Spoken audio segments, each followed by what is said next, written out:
Today is the 24th of August, 2010, and we come to the 87th chapter of the Majjhima Nikaya, Piyajatika Sutta, born from those who are dear. Tonight is also the 36th talk in the series of the Majjhima Nikaya Suttas. Thus have I heard.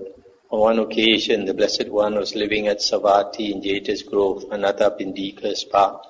On that occasion, a certain householder's dear and beloved only son had died. After his son's death, he had no more desire to work or to eat. He kept going to the charnel ground and crying, "My only child, where are you? My only child, where are you?" Then that householder went to the Blessed One, and after paying homage to him, sat down at one side. The Blessed One said to him, "Householder, your faculties are not those of one in control of his own mind. Your faculties are deranged." And he said, "How could my faculties not be deranged, Venerable Sir? For my dear and beloved only son has died. Since he died, I have no more desire to work or to eat. I keep going to the charnel ground and crying, 'My only child, where are you? My only child, where are you?'" And the Buddha said, "So it is, householder, so it is. Sorrow, lamentation, pain, grief, and despair are born from those who are dear, arise from those who are dear." And he said, "Venerable Sir, who would ever think that sorrow, lamentation, pain, grief, and despair are born from those who are dear, arise from those who are dear? Venerable Sir, happiness and joy are born from those who are dear, arise from those who are dear." Then, displeased with the Blessed One's words, disapproving of them, the householder rose from his seat and left. Now on that occasion, some gamblers were playing with dice not far from the Blessed One. Then the householder went to those gamblers and said, "Just now, sirs, I went to the recluse Gotama, and after paying homage to him, I sat down at one side. When I had done so, the recluse Gotama said to me, 'Householder, your faculties are not those of one in control of his own mind. Your faculties are deranged.'" And he repeated the entire conversation with the Buddha. And he said, "Venerable Sir, happiness and joy are born from those who are dear, arise from those who are dear." Then, displeased with the recluse Gotama's words, disapproving of them, I rose from my seat and left. And the gambler said, "So it is, householder, so it is. Happiness and joy are born from those who are dear, arise from those who are dear." Then the householder left thinking, "I agree with the gamblers." Eventually, this story reached the king's palace. Then King Pasenadi of Kosala told Queen Malika, "This is what has been said by the recluse Gotama, Malika. Sorrow, lamentation, pain, grief, and despair are born from those who are dear, arise from those who are dear." And Malika said, "If that has been said by the Blessed One, sire, then it is so." And the king said, "No matter what the recluse Gotama says, Malika applauds it thus. If that has been said by the Blessed One, sire, then it is so. Just as a pupil applauds whatever his teacher says to him, saying, 'So it is, teacher, so it is.' So too, Malika, no matter what the recluse Gotama says, you applaud it thus. If that has been said by the Blessed One, sire, then it is so. Be off, Malika, away with you." Let's stop here for a moment. So, worldly people, we always think that those that we love give us the most joy. It's true, but when something happens to them, then it also gives us the most sorrow. That the second part they don't realize. So when this sutta was spoken, at that time this King Pasenadi of Kosala, he must have just come to know the Buddha. So he did not have the unshakable faith in the Buddha yet. So he was not happy with the wife. Then Queen Malika addressed the Brahmin, Nali Janga, "Come, Brahmin, go to the Blessed One and pay homage in my name with your head at his feet and ask whether he is free from illness and affliction and is healthy, strong, and abiding in comfort, saying, Venerable Sir, Queen Malika pays homage with her head at the Blessed One's feet and asks whether the Blessed One is free from illness, etc. Then say this, Venerable Sir, have these words been uttered by the Blessed One? Sorrow, lamentation, pain, grief and despair are born from those who are dear, arise from those who are dear. Learn well what the Blessed One replies and report it to me, for Tathagatas do not speak untruth. Yes, madam, he replied, and he went to the Blessed One and exchanged greetings with him. When this courteous and amiable talk was finished, he sat down at one side and said, Master Gotama, Queen Malika pays homage with her head at Master Gotama's feet and asks whether he is free from illness, etc., and abiding in comfort. And she says this, Venerable Sir, have these words been spoken by the Blessed One? Sorrow, lamentation, pain, grief and despair are born from those who are dear, arise from those who are dear. And the Buddha said, so it is, Brahmin, so it is. Sorrow, lamentation, pain, grief and despair are born from those who are dear, arise from those who are dear. It can be understood from this, Brahmin, how sorrow, lamentation, pain, grief and despair are born from those who are dear, arise from those who are dear. Once in this same Savatthi, there was a certain woman whose mother died. Owing to her mother's death, she went mad, lost her mind, and wandered from street to street, from crossroad to crossroad, saying, have you seen my mother? Have you seen my mother? And it can also be understood from this, how sorrow, lamentation, pain, grief and despair are born from those who are dear, arise from those who are dear. Once in this same Savatthi, there was a certain woman whose father died, and she also went mad, whose brother died, whose sister died, whose son died, whose daughter died, whose husband died. Owing to their death, she went mad, lost her mind and wandered from street to street, from crossroad to crossroad, saying, have you seen my husband, etc.? Have you seen my husband? And it can be understood from this, how sorrow, lamentation, pain, grief and despair are born from those who are dear, arise from those who are dear. Once in this same Savatthi, there was a certain man whose mother died, whose father died, whose brother died, whose sister died, whose son died, whose daughter died, whose wife died. Owing to their death, those people went mad, lost their mind and wandered from street to street and from crossroad to crossroad, saying, have you seen my mother, my father, or my wife, etc.?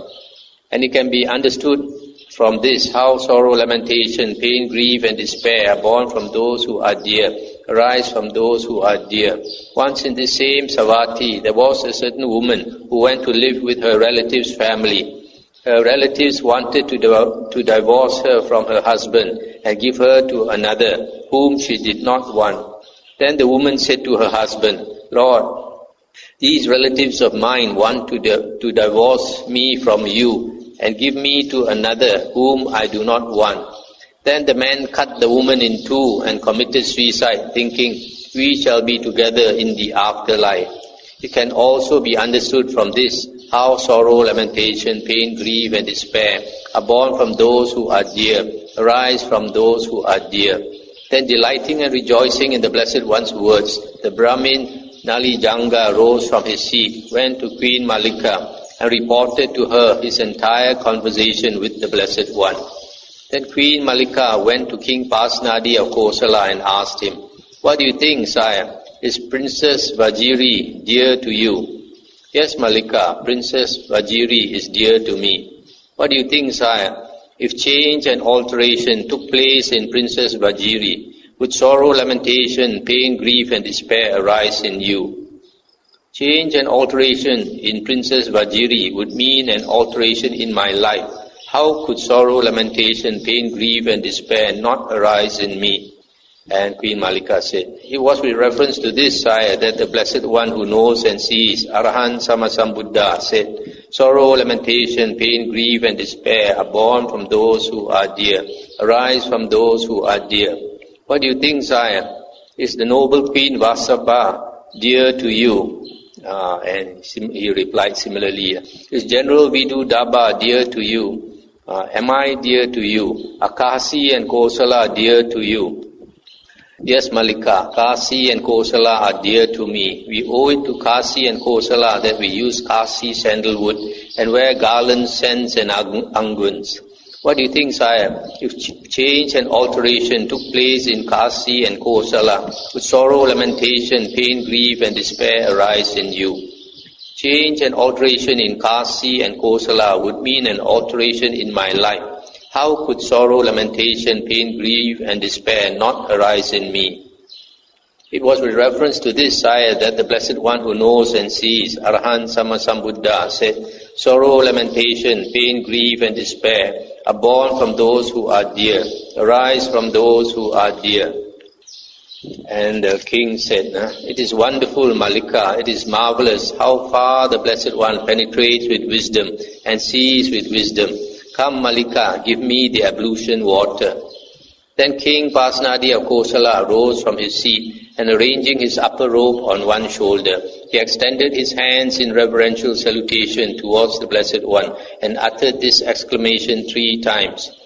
Honor to the Blessed One, Arahant Sammasambuddha. In Pali it will be Namo Tassa Bhagavato Arahato Samma Sambuddhassa. I uttered this 3 times. This ablution water is for washing the hands and feet and mouth before paying homage to the Buddha. So initially King Pasenadi he rebuked the Queen Malika for saying everything that the Buddha says is correct. But after she gave the examples of the daughter Vajiri, if anything happened to her, then the king would feel this sorrow, lamentation, pain, grief and despair. And similarly to other persons who were dear to him, he would also feel it. Then he understood how sorrow and lamentation arise when anything happens to someone whom we love dearly. So clinging, attachment brings about sorrow. Anything that we cling to, we want badly. We want it to remain as it is. But in life, everything is impermanent. You never know what is going to happen. So either you're going to leave those that you love, or those that you love are going to die before you. So when that happens, if you cling to them too much, you will have pain, great pain. In life, if we look around with our eyes, as we grow older, we can see the greatest sorrow arises when somebody that you love dearly passes away. As a monk, I've gone to funerals a few times, and I've seen when they take out the coffin of those that they love, they're going to bring it to the cemetery. At that time, when they take out the coffin from the house, you see how the family members cry. And there's no sorrow like that type of sorrow, because those that you love for so many years, suddenly they're going to leave you and leave you forever. And it's not like going for a holiday. They're going to disappear altogether from your life. And when that happens, you not only see this they're leaving you, you also realize that your turn will come. One day your turn will come. That life is impermanent. That you also have to die. So since all of us know that death is coming, so if we are wise enough, we prepare for it. To prepare for this, it takes years. You cannot just say you will just let go. It's easy to say let go. When the time comes, it's very difficult to let go. One doctor was telling me, he works in the hospice, an old lady with terminal cancer. She kept saying she's waiting to go, that she's suffering, waiting for her time to go. But actually, when the day came for her to go, and the daughter was around her, she clung to the daughter and cried, saying she didn't want to go. There's one thing to say, you, when the time comes you will let go. But unless you have trained your mind and meditated and your mind is strong enough and understood the Dhamma, then when the actual time comes, you certainly cannot let go. The next sutta is number 88, Bahitika Sutta, the cloak. Thus have I heard. On one occasion, the Blessed One was living at Savatthi in Jeta's Grove, Anathapindika's park.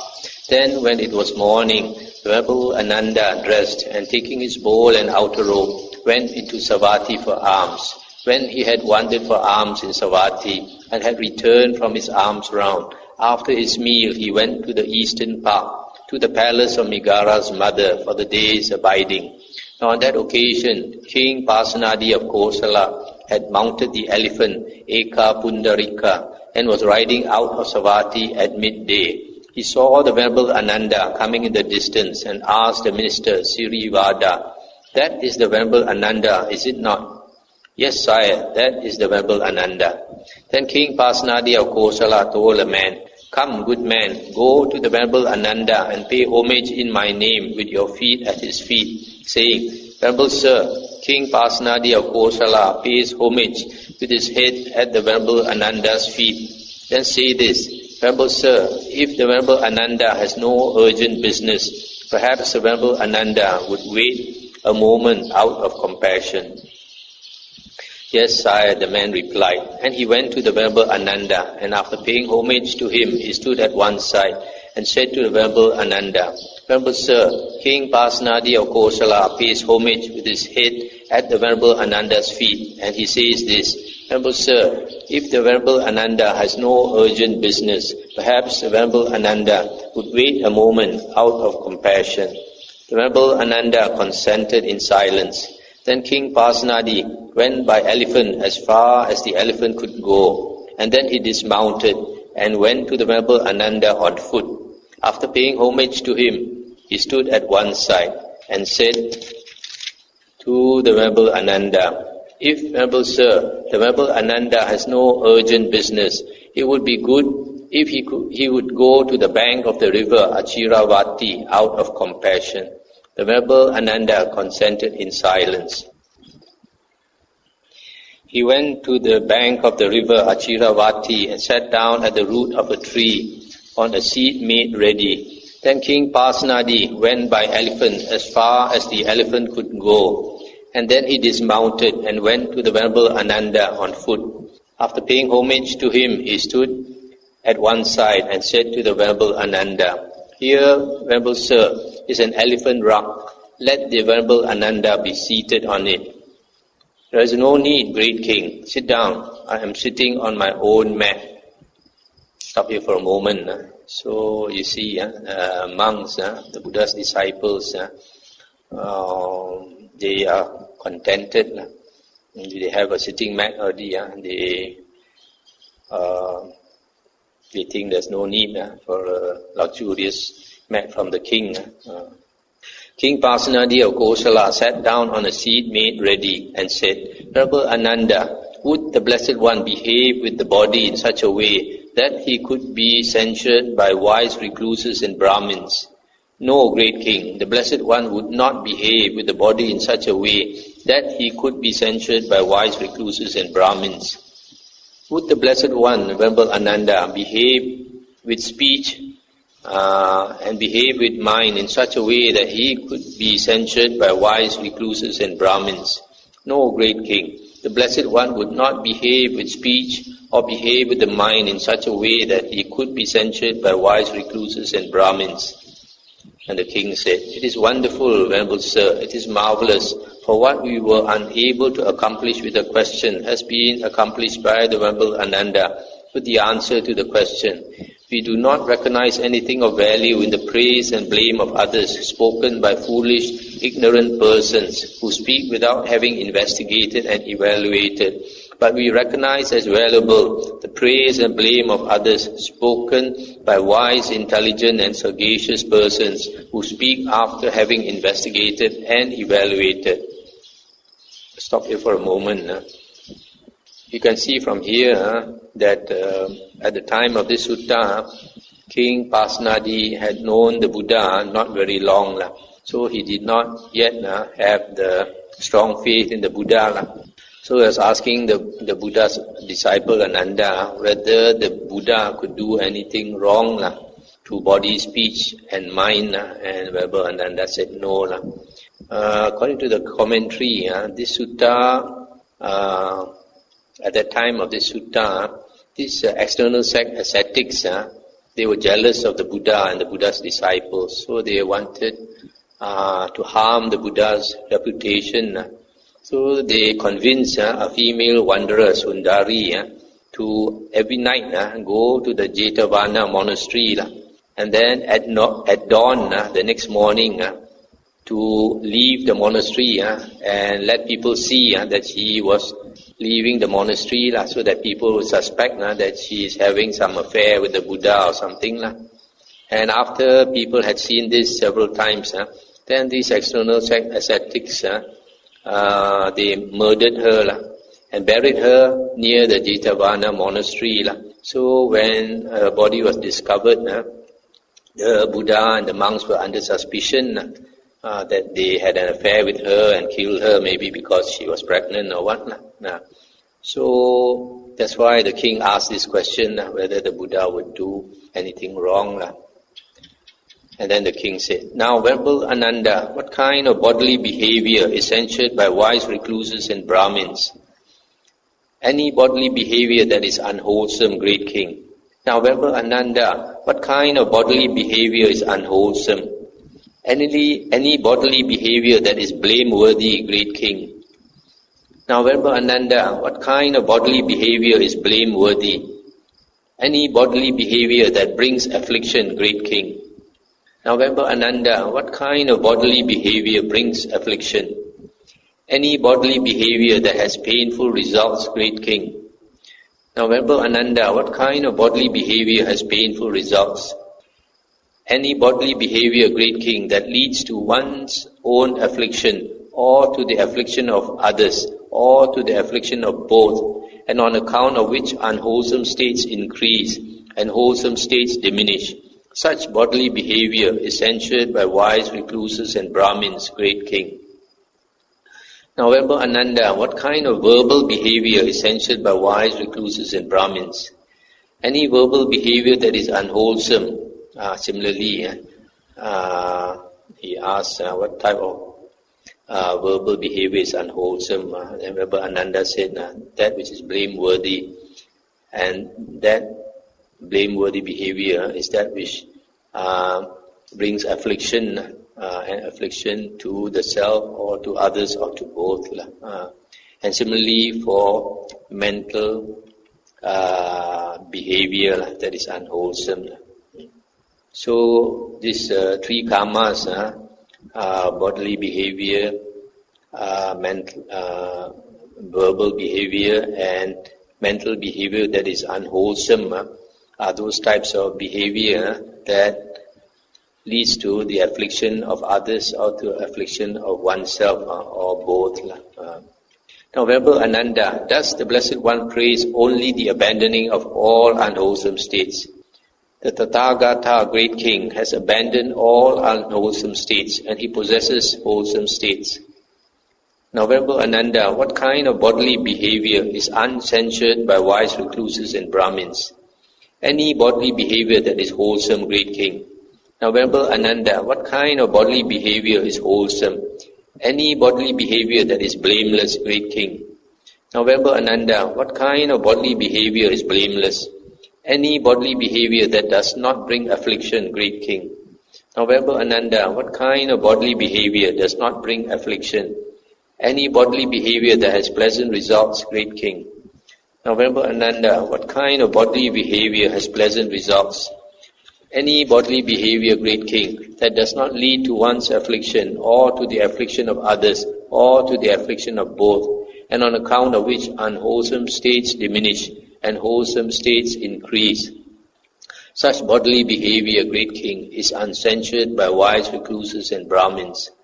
Similarly, for wholesome verbal behavior and wholesome mental behavior.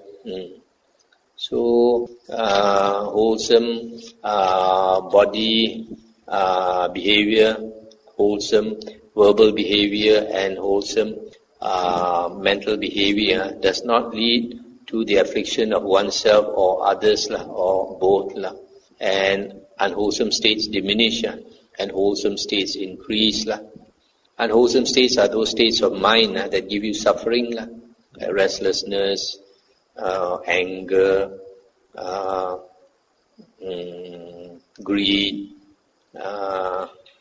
delusion, jealousy and all that. And wholesome states are states of mind that give you happiness, like non-greed, non-anger, equanimity, etc.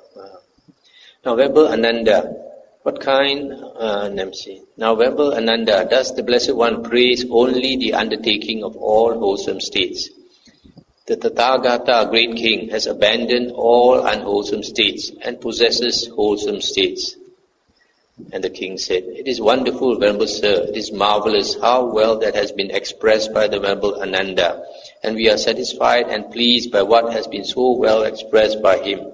Venerable Sir, we are so satisfied and pleased with what has been so well expressed by the Venerable Ananda, that if the elephant treasure were allowed to him, we would give it to him. If the horse treasure were allowed to him, we would give it to him. If the boon of a village were allowed to him, we would give it to him. But we know, Venerable Sir, that these are not allowable for the Venerable Ananda. But there is this cloak of mine, Venerable Sir, which was sent to me, packed in a royal umbrella case by King Ajatasattu of Magadha, 16 hands long and 8 hands wide. Let the Venerable Ananda accept it out of compassion." And Venerable Ananda said, "It is not necessary, great king. My triple robe is complete." Venerable Sir, this river Achiravati has been seen both by the Venerable Ananda and by ourselves when a great cloud has rained heavily on the mountains. Then this river Achiravati overflows both its banks. So too, Venerable Sir, the Venerable Ananda can make a triple robe for himself out of this cloak, and he can share out his own triple robe among his companions in the holy life. In this way, our offering will overflow. Venerable Sir, let the Venerable Ananda accept the cloak. The Venerable Ananda accepted the cloak. Then King Pasenadi of Kosala said, "And now, Venerable Sir, we depart. We are busy and have much to do. Now is the time, great king, to do as you think fit." Then King Pasenadi of Kosala, having delighted and rejoiced in the Venerable Ananda's words, rose from his seat, and after paying homage to the Venerable Ananda, keeping him on his right, he departed. And soon after he had left, the Venerable Ananda went to the Blessed One, and after paying homage to him, he sat down at one side, related to him his entire conversation with King Pasenadi of Kosala, and presented the cloak to the Blessed One. Then the Blessed One addressed the monks. "It is a gain, monks, for King Pasenadi of Kosala. It is a great gain for King Pasenadi of Kosala that he has had the opportunity of seeing and paying respect to Ananda." That is what the Blessed One said. The monks were satisfied and delighted in the Blessed One's words. It's the end of the sutta. So, here the King Pasenadi, being new to the Dhamma, he did not understand so well what is meant by wholesome karma and unwholesome karma. So Venerable Ananda explained to him so clearly that he was so pleased. He said if Venerable Ananda could accept an elephant, he would offer him an elephant or a horse or even a village. But he knows these are not allowable. So he offered a piece of cloth to the Venerable Ananda. Very good quality cloth sent to him by King Ajatasattu. But Venerable Ananda, during the Buddha's time, the monks were only allowed one set of robes. One set of robes is called the triple robe. This is the upper robe, then the lower robe, the sabong, and then the double layer one, the sangati. Only one set is allowed. So he didn't want to accept the cloth. But this king pleaded with him a second time, so out of compassion, he accepted, and then went to the Buddha and offered it to the Buddha. And then you see the Buddha praised this Venerable Ananda. He said it's a great gain for King Pasenadi to have had the opportunity of seeing and paying respect to Ananda. Ananda is one of the monks, even though at the time of the Buddha, he was only a Sotapanna, he had not attained Arahanthood yet. Yet the Buddha says it's difficult to find somebody with wisdom like Ananda. The Buddha had great regard for this Venerable Ananda. Okay.